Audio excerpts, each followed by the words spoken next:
महादेव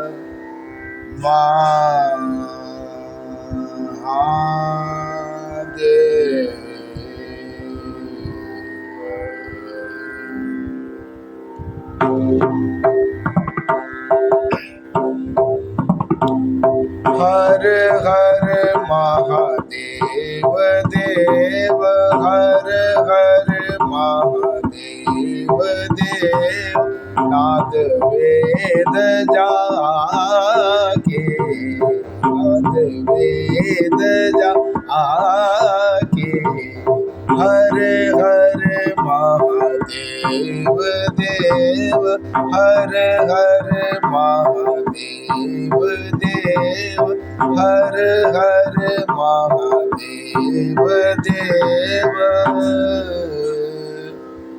महादेव।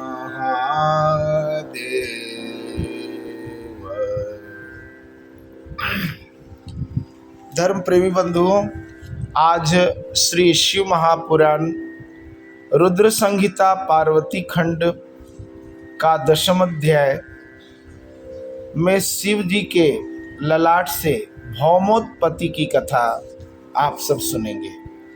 नारद जी बोले, हे विष्णु शिष्य हे महाभाग्य भाग, हे विधे, हे शिव भक्तों में श्रेष्ठ, हे प्रभो, आप शिव जी की इस लीला को प्रीतिपूर्वक विस्तार से मुझसे कहिए। सती के विरह से युक्त होकर शिव जी ने कौन सा चरित्र किया और वे उत्तम हिमालय पर्वत पर तप करने के लिए कब आए?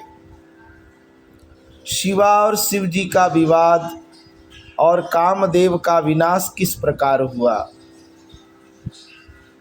पार्वती ने तपस्या करके किस प्रकार कल्याणकारी शंभु को प्राप्त किया? हे ब्रह्मन, इन सब बातों को तथा महान आनंद देने वाले अन्य सुंदर शिव चरित्रों को मुझसे कहिए। शिव जी बोले, नारद जी के इस प्रश्न को सुनकर लोकाधिपतियों में श्रेष्ठ ब्रह्मा जी शिव जी के चरण कमल का ध्यान करके अति प्रसन्नता पूर्वक कहने लगे। ब्रह्मा जी बोले, हे देवर्षे, हे शैववर्य,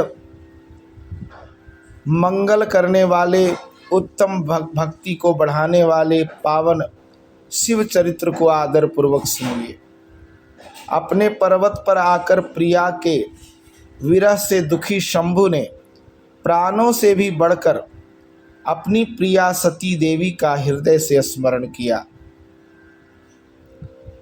वे अपने गणों को बुलाकर उन सती के लिए शोक प्रकट करते हुए, लौकिक गति दिखाते हुए उनके प्रेमवर्धक गुणों का अत्यंत प्रेम पूर्वक वर्णन करने लगे। लीला विशारद वे शिवजी गृहस्थोचित उत्तम आचरण को छोड़कर दिगंबर हो गए और पुनः सभी लोकों में भ्रमण करने लगे।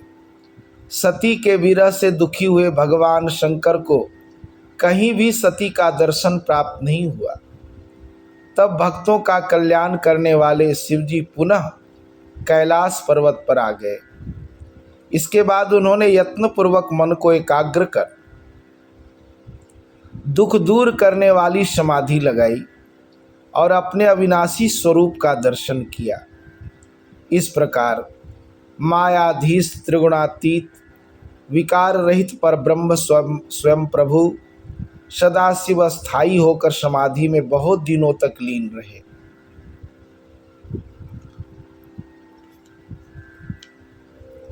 जब समाधि लगाए हुए उनको बहुत वर्ष बीत गए, तब उन्होंने समाधि का त्याग किया।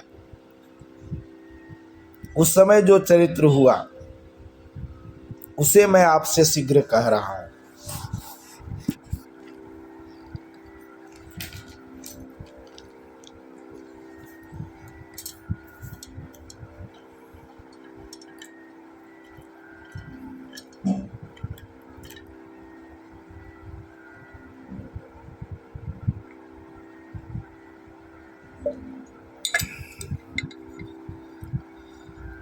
प्रभु के ललाट स्थल से जो पसीने की बूंदें पृथ्वी पर गिरी, उनसे शीघ्र ही एक बालक उत्पन्न हुआ। हे मुने, वह 4 भुजाओं से युक्त अरुण वर्ण वाला, अत्यंत मनोहर रूप वाला, अलौकिक तेज से संपन्न, श्रीमान, तेजस्वी तथा शत्रुओं के लिए दुस्सह था। वह बालक उन लोकाचार रथ परमेश्वर शिव के सामने जाकर साधारण पुत्र की भांति रोने लगा। उसी समय भगवान शंकर से भयभीत हुई पृथ्वी बुद्धि से विचार कर अत्यंत सुंदर स्त्री का शरीर धारण करके प्रकट हो गई। उसने शीघ्रता से उस सुंदर बालक को अपनी गोद में उठाकर रख लिया और प्रेम से उसे अपना दूध पिलाने लगी। इस प्रकार वह परमेश्वर के हित साधन के लिए सत्य भाव से बालक की माता बनी और प्रेम पूर्वक हंसते हुए बालक का मुख चूमने लगी। तब कौतकी सृष्टिकर्ता तथा अंतर्यामी शंभु इस चरित्र को देखकर उसे पृथ्वी जानकर हंस करके उससे बोले,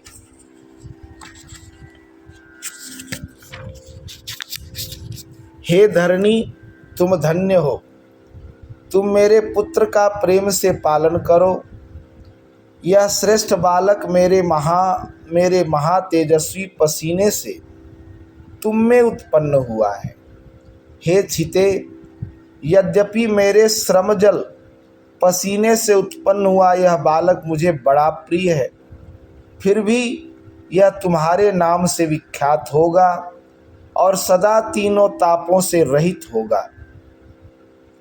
यह बालक भूमि दान करने वाला, गुणों से संपन्न और तुम्हें तथा मुझको भी सुख प्रदान करने वाला होगा। अतः तुम इसे रुचि के अनुसार ग्रहण करो। ब्रह्मा जी बोले, विरह वेदना से थोड़ा सा मुक्त हुए भगवान शिव इस प्रकार कहकर चुप हो गए। वस्तुतः निर्विकारी तथा सज्जनों के प्रिय वे प्रभु शिवजी लोकाचार का अनुसरण करते हैं। तब शिवजी से आज्ञा लेकर पृथ्वी शीघ्र पुत्र सहित अपने स्थान पर चली गई और उसे अत्यंत सुख प्राप्त हुआ। वह बालक भौम नाम प्राप्त करके शीघ्र ही युवा हो उस काशी में बहुत काल तक शिव जी की सेवा करता रहा। इस प्रकार वह भूमि पुत्र विश्वेश्वर की कृपा से ग्रह पद प्राप्त कर शुक्र लोक से भी आगे दिव्य लोक में चला गया। हे मुने, मैंने सती के विरह युक्त शिव चरित्र को कहा। अब आप शिव जी की तपस्या के आचरण को आदर्श के साथ सुनिए। इस प्रकार श्री शिव महापुराण के अंतर्गत द्वितीय रुद्र संहिता के तृतीय पार्वती खंड में भौम की उत्पत्ति तथा शिव लीला का वर्णन नामक ये 10वां अध्याय पूर्ण हुआ। हर हर महादेव देव, हर हर महादेव देव, हर हर महादेव देव। ये था 10वां अध्याय। और कल 11वें अध्याय में आप सब सुनेंगे भगवान शिव का तपस्या के लिए हिमालय पर आगमन, वहाँ पर्वतराज हिमालय से वार्तालाप। आज के लिए इतना ही। धन्यवाद।